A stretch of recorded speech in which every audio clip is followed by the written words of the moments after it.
3 months after I closed on a forgotten 160-acre farm outside Tucson, a stranger in a pressed shirt stood at my gate with a clipboard and a demand.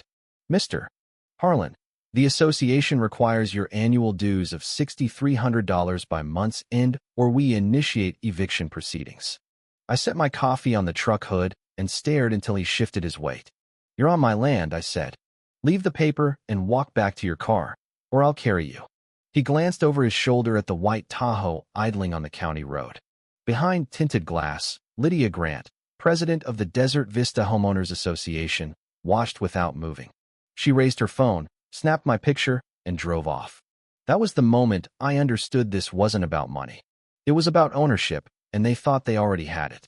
I bought the place at county auction for cash nobody else wanted. Parcel 22C, rural reclamation, outside all subdivision lines. The deed in my glove box said it plain. After 25 years drawing property lines for judges and oil companies, I wanted dirt that answered only to me. I parked my trailer beside the sagging barn, patched the roof with tin, ran solar panels, and lived on eggs and silence. The nights smelled of creosote and stars. For the first time in years, I slept without sirens. Neighbors from Desert Vista rolled past in matching SUVs, slowing to stare at the old windmill I was rebuilding. I waved. They didn't wave back. Sheriff Ray Delgado stopped one Sunday, boots crunching gravel. Heard you got the old Ramsey spread. Good to see life in it. Outside the HOA, right? On paper, I said. He gave me the look men give when they know the paper lies. Desert Vista likes to think the world ends at their welcome sign. Keep your receipts. A week later, the white Tahoe returned. Lydia stepped out in linen and pearls, clipboard like a shield. Mr. Harlan, we've recorded increased activity. Unpermitted structures, noise, grading without approval. This land falls under our charter now. I wiped grease from my hands. My charter says county soil. She smiled the way bankers do before foreclosure. You'll receive formal notice. Then she left dust in her wake. That night, I read the deed by lantern light until the words blurred. Outside association boundaries. Clear as creek water. Still, her certainty gnawed at me.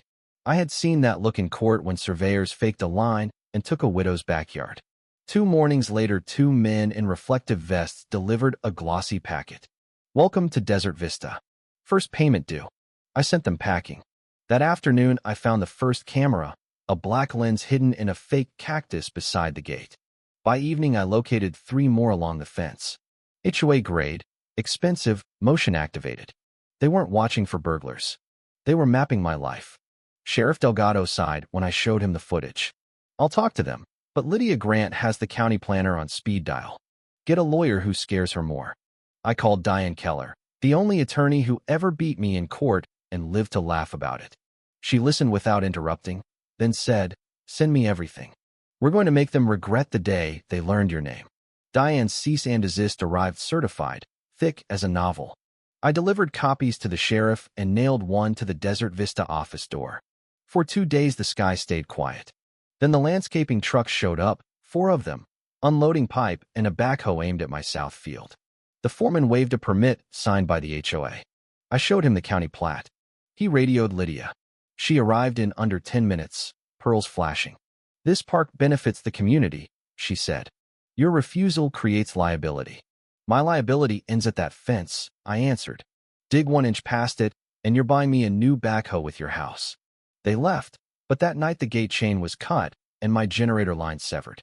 I caught it on camera, 2 figures in HOA vests, one young and nervous. Lydia's nephew, Kyle.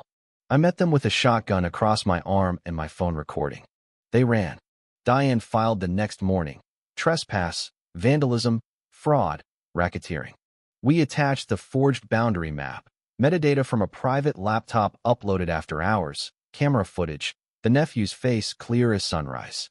The judge froze all HOA activity within 24 hours. Discovery opened the books. Lydia had annexed 5 properties the same way, collecting dues from land she didn't own, funneling money through a shell company called Grant Development. The county clerk, her sister-in-law, had rubber-stamped every lie. Total take, $420,000. The newspaper ran the story above the fold. Former HOA president accused of land grab empire. Residents picketed the office. 2 board members resigned. Kyle took a plea for probation and full cooperation. Lydia's sister-in-law lost her job the same day.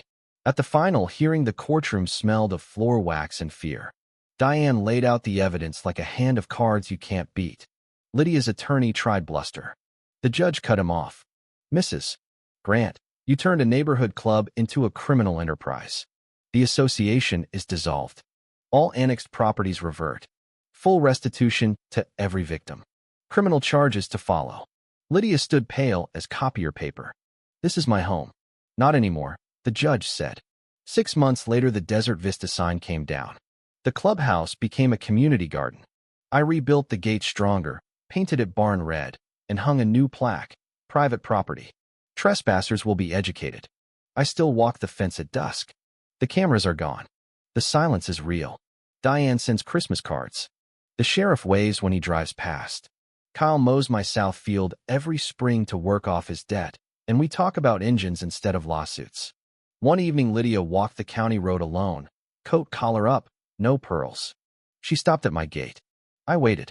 She looked at the land, the barn, the pond catching sunset. You won, she said. I earned it, I answered. She nodded once and kept walking. I watched until she disappeared around the bend, then turned back to the house. The coffee was still hot. What about you? Ever had a neighbor with a clipboard try to tax your freedom? Ever drawn a line in the dirt and dared them to cross it? Drop your story below. Tell me where you stand when push comes to paperwork, when the fight is about more than property, but about the right to live unbothered on ground you paid for with sweat and stubbornness. I read every single one.